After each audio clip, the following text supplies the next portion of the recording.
주식하다가 다 말아먹었죠. 아니요. 엔비디아 같은 거?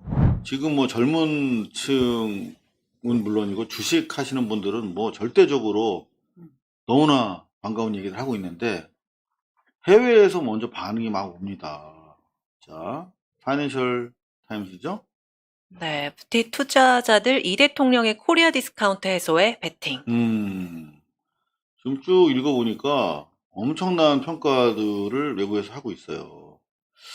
자, 이를테면 라이프 에셋 매니지먼트의 공동 창립자 데런 강이라는 사람이래요. 뭐라고 그랬냐면 이는 한국 증시 역사상 매우 중요한 순간이라고 했다. 증권시장 개장 이후 다시 재개장 수준에 해당되는 엄청난 구조 개혁이 이루어지고 있다. 네. 그런데 이제 여기에 힘이 실리는 이유는 대통령이 이제 어제 저렇게 현장에서 할 거 하고 뭐 이렇게 약속할 거 하고 왔잖아요.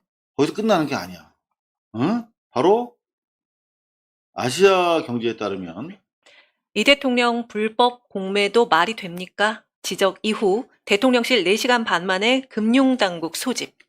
손발이 탁탁탁 맞는 거야. 완전히 지금 그 청와대 인력이 없어가지고 수석들이 직접 뭐 복사기 돌리고 막 네. 인쇄하고 그런다며. 네. 근데 그럼에도 불구하고 바로 금융당국 소집해가지고 자, 대통령이 이렇게 자본시장 불공평, 불투명성 지적했지? 자, 그럼 이게 어떻게 우리 보완할지 한번 회의해 봅시다. 그래가지고 4시간 30분 만에 회의를 소집했대. 그 5시에 열었어.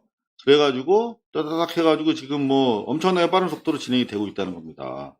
이게 바로 각 부문별로 시민들이 처해 있는 문제점을 해소하는 이 새 정부의 효능감의 그야말로 극치를 맛보게 해주고 있는 이유입니다. 그러다 보니까 이제 많이 무리하고 있는데, 요게 오늘 기사인데요. 네, 3년 5개월 만에 2,900 돌파한 코스피. 자, 코스피 한번 볼까요? 네. 오늘은 이제 어떤 상황인지 코스피. 네. 자, 와, 이것도 보니까 뭐 오늘도 2,900 돌파한 상태. 코스피. 계속 야. 올라가고 있습니다. 돈 좀 있으면 좀. 야, 지향 씨는 주식 하세요? 아니요, 저는 예전에 했었는데 네. 지금은 안 합니다. 주식하다가 다 말아먹었죠. 아니요. 저는 우리나라 주식을 안 했었어요. 어머. 그래서 아, 그냥 해외 그때 주식. 한참 코로나 때 그때 해외 주식 했었는데 네. 하고 나서 엔비디아 같은 거? 제가 예전에 그 전자신문이라는 곳에서 그 코로나 때 한창 진행을 했었어요. 아, 방송 진행. 네. 그래서 그때 뭐 엔비디아나 이런 다양한 벤처 기업이나 이런 다양한 곳들에서 좀 정보들을 많이 취득을 했었어가지고. 아, 그 돈 많이 버셨을 그래서 텐데. 얼마나 그러면. 버셨나요? 몇 배? 아, 좀 쉬시지. 조금 많이 버셨을 벌고. 텐데. 뭘 또 이렇게 떠안아까지 하시고 그럽니까. 자, 진짜 이 주식시장, 야, 이거 진짜 네. 오랜만에 보는 이 진짜 이 화랑입니다. 야, 엄청납니다. 이러니 다들 국장으로. 우상. 네. 자, 이렇게 진짜 열일을 하고 있는 와중에 지금 윤호겐 쪽에서 드디어 반응이 나왔습니다. 반응이 나왔어요. 여기에 지금 뭐 쭉 게시판마다 글이 올라오고 있는데요. 1번. 코스피 상승 이거 막아야 함. 여론 너무 좋아지는 중. 경제 망할 것이라는 게 유일한 전략이었는데 경제 상승 분위기 되면서 여론 반전 중. 네네. 내 주변 보수 애들도 이거 경제 뭐냐고 흔들리는 중. 지금까지 경제의 경자도 모르는 것들이 호텔 경제 했다는 게 지금 저쪽 전략.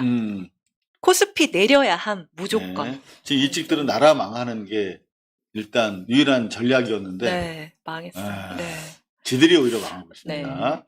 자, 정말 이재명이라고 하는 정치인이 감동시키는 거는 어느 한쪽으로 안 가. 그러면서 전반적으로 균형이 있는 거야. 그러니까 재벌을 만나면서 재벌과도 벽이 없이 경제 성장을 위해서 협조를 하는데 또 다른 한편으로는 가장 낮은 곳에서 우리 청소부들과 함께 사진 찍고 식당 가서 아주머니들 손잡고 불편한 거 없냐고 하고. 그러니까 이게 뭐 어느 한쪽으로 이게 쏠린 게 없어요. 당장 증시 갔잖아. 네. 그러면 뭐 할 것 같아? 그럼 이걸 또 해줘야 되는 겁니다. 사실은. 네? 이재명 대통령? 주빌리은행 전국화 시동, 채무자 5만 명 구제 모델 국가 정책된다. 이게 이제 주빌리은행에 대해서 처음부터 이재명 성남시장 때부터 네. 계속 관심을 가지고 최대의 협조자였어요. 음. 주빌리은행이라는 거는 이제 소액을 못 갚아가지고 신용불량자가 돼버리면 이 사람들 경제 활동에서 배제돼 버리잖아요. 네. 그러니까 장기 연체자들. 네. 그렇죠. 대상. 그런 네. 분들을 소액을 빌려주고 사실상 일종의 배드뱅크 네. 역할을 하고 있는 것인데 이걸 전국화하겠다는 거거든. 음. 자기가 해봤어. 음. 실제로 부자들한테 돈을 빌려주는 건 투자고 가난한 사람들한테 빌려주면 이건 낭비다. 예산 낭비다. 실제로 이거를 그냥 뭐 마약이나 뭐술 먹는 데 쓸 거다 이런 데 그게 아니라는 게 지금 드러나고 네, 있잖아요. 근데 관련해 가지고 당장 지금 이제 전 국민 그걸 뭐라 그러지? 추경에서 25만 원씩 지금 분배하는 걸 명칭이 어떻게 되죠? 이게? 그거는 뭐 지역화폐. 네. 개념으로 하는 25만 원씩 좀 나눠주겠다는 거잖아요. 네. 차별한. 근데 그걸 차별로 갈 것이냐, 전 국민으로 갈 네. 것이냐 아직 안 정해졌어요. 아직 결정 안 됐습니다. 근데 25만 원은 정해졌고 네, 맞아요. 지급 방식은 이제 특정 지역 내에서 3개월 안에 그 모두 3개월 사용하게끔. 안에 특정 네. 기간 동안 네.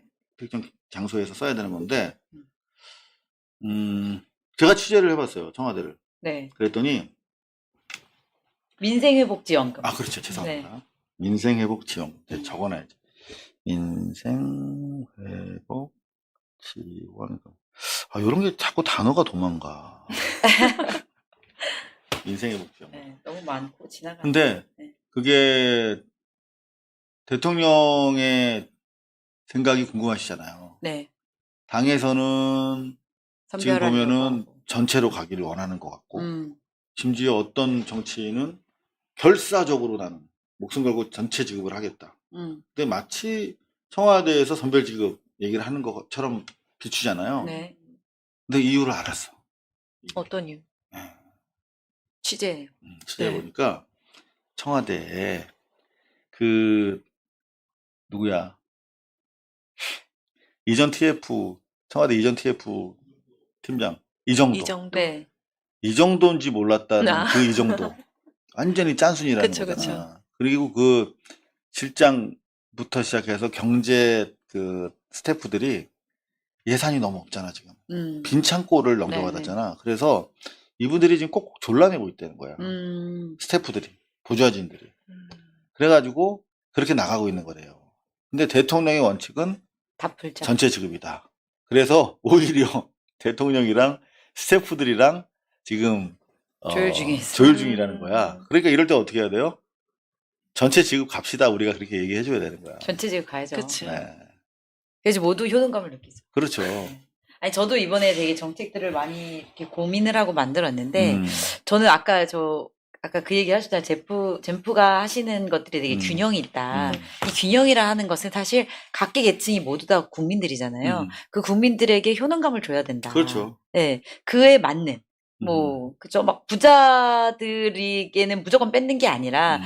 그게 아니라 사실 평등을 위해서 사회적 약자를 보호하고 그들에게 맞는 또 다른 혜택을 또 주는 거죠. 국민으로서의 효능감을 다 느끼게 하는 것들에게 의미가 있다라는 생각이 들고 아까 그 저 주빌리 은행과 관련돼서는 네네. 저 진짜 너무 동의하는 제도거든요. 이게 사실 희년 개념이잖아요. 그렇죠. 사실은 우리가 새롭게 출발할 수 있도록. 그렇죠. 네. 네, 정말 이 작은 금액으로 신용 불량이 돼서 사회적으로 완전 배제되는 사람들을 구하자 이런 취지거든요. 근데 잘못 오해하면 뭐야 뭐 돈 쓰고 안 갚아도 되는 그런 세상 만드는 거냐, 포퓰리즘이냐. 모럴 해저드. 네, 그렇게 만들자라는 게 아니라 대부분의 사람들이 정말 약간의 기회가 다시 주어진다면 자기의 삶을 단 얼마로 망가뜨리고 싶진 않거든요, 인간들이. 근데 사실 똑같은 문제가 지금 코로나 이후에 그리고 또 윤석열의 내란 이후에 문 닫은 영세 자영업자들이 지금 뭐 한 50만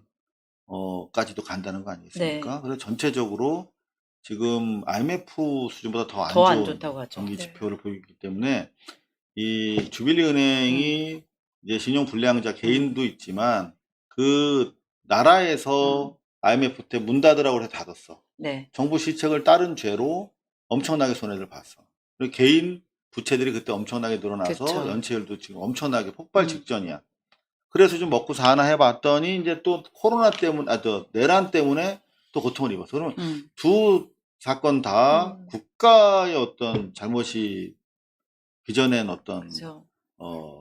불경기였기 때문에 그 부분에 대해서 어떤 식으로든 추가 보상을 해야 된다 하는 부분에 대해서 그리고 그때 생긴 연체에 대해서 어떻게 할 것이냐. 그래서 이 주빌리 은행의 전국화 시동이라는 게 결국 그 연장선상으로도 보여진다. 네, 맞습니다. 어떻게 이 부채 탕감 문제 어떻게 할 것인가를 논의하는 하나의 지금석이 될 것이다. 그리고 저도 전체 지급을 해야 된다는 이유가